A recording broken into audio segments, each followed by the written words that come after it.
पिता अपने बच्चों से 50 रुपए का, एक माता पिता अपने बच्चों से 100 रुपए का हिसाब ले सकते हैं, तो वो महादेव भी 100 साल का हिसाब तो लेगा कि करा क्या तूने।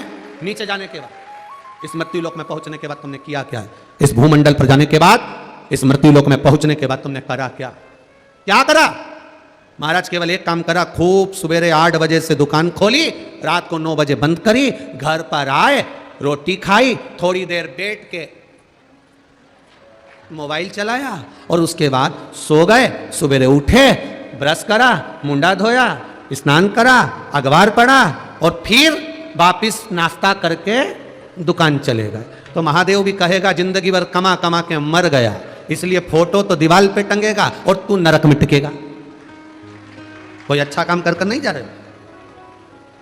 कई लोग कहते हैं हमें अपना घर संभालना है, हमें अपना परिवार संभालना है, हमें अपना पुत्र पुत्री सब संभालना है। शिव जी कहते हैं कि जन्म देने वाला मैं हूं तो निभाने वाला भी मैं हूं। कोई दूसरा तुमको नहीं निभाएगा तो मेरा देव अधिदेव महादेव निभाएगा, कोई दूसरा नहीं। गुरु द्रोणाचार्य, तुम्हारी धर्म पत्नी कृपी के गर्भ से बेटे के रूप में मैं जन्म ले लूंगा, पर परीक्षा तुम्हें देना पड़ेगी, निभाना तुमको पड़ेगा। बहुत लोग मिलेंगे इस संसार सागर में, आप लोगों से कहेंगे हमारे पास आओ, हम तुम्हारे पास में दुख नहीं आने देंगे, तकलीफ नहीं आने देंगे, कष्ट नहीं आने देंगे। और शिव महापुराण की कथा कहती है संसार में ऐसा कोई नहीं है महाराज, कोई नहीं। मृत्युलोक में अगर जन्म लिया है, पृथ्वी पर अगर आए हो, तो 2 कारणों से हमारा जन्म हुआ है। एक, भगवान का भजन करने के लिए, और दूसरा अपने कर्म का भोग भोगने के लिए। ये अपने कर्म का भोग हमें भोगना, कोई दूसरा नहीं भोगेगा। जैसे आपको भी प्रयागराज की कथा में कहा था, छींकना है अपना छींकना अपने को पड़ेगा, खांसना है अपना खांसना अपने को पड़ेगा। तुम तुम्हारी पड़ोसन से कह दो तू छींक दे, मैं नहीं छींकूंगी, ऐसा हो सकता है? नहीं, बरहानपुर में होता हो तो बात दूसरी है, पर हमारे इधर तो नहीं होता। क्या हमें स्वयं को छींकना पड़ेगा, हमें स्वयं को खांसना पड़ेगा, रोटी भी स्वयं खाना पड़ेगी, पानी भी स्वयं पीना पड़ेगा। प्यास तुम्हें लग रही है और तुम पड़ोसन से कह रही हो मुझे बहुत प्यास लग रही, मुझे बहुत प्यास लग रही, पानी पी ले तू। हो सकता है ऐसा? अरे बोलो तो रे बरहानपुर वालों, हो जाएगा? नहीं होगा। अपना छींकना अपने को पड़ेगा, अपना खांसना अपने को पड़ेगा।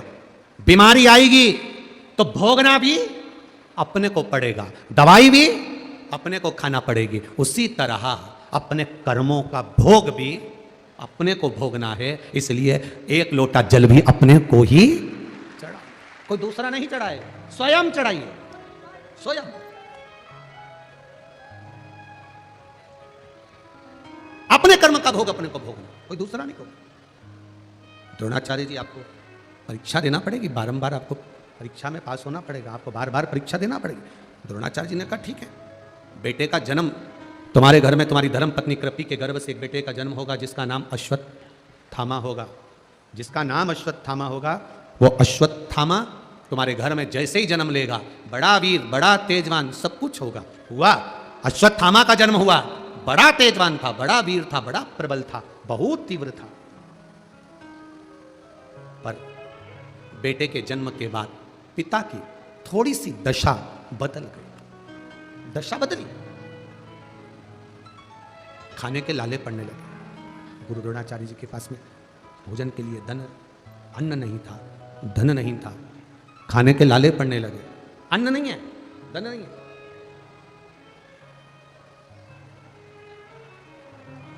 क्या करूं मैं?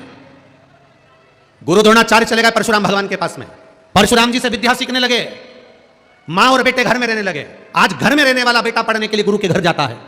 वहीं से गुरु द्रोणाचार्य निकल कर जा रहे थे, और गुरु द्रोणाचार्य जी ने जाते जाते गुरु द्रोणाचार्य ने जाते जाते अपने बेटे को देखा। तो क्या देख रहे हैं बेटे को? सारे बच्चे, आश्रम के बच्चे सारे की सारे गाय का दूध लेकर आए हैं और पी रहे हैं, और अश्वत्थामा अपने मित्रों से कह रहे हैं दूध मुझे भी पीना है, गौ माता का दूध मुझे भी दे दो, मुझे भी पीना है, गौ माता का दूध मुझे भी दीजिए। मित्रों से कह रहे हैं, और मित्र आटे को पानी में घोलकर अश्वत्थामा को लाकर दे देते हैं। अश्वत्थामा, थोड़ा आवाज बढ़ा बाबू। अश्वत्थामा पानी में घुला हुआ आटा अश्वत्थामा पीते हैं, अश्वत्थामा पी रहे हैं आटे का पानी। पिता गुरु द्रोणाचार्य देख रहे हैं। अब कितने विद्वान थे गुरु द्रोणाचार्य, जरा विचार करिएगा।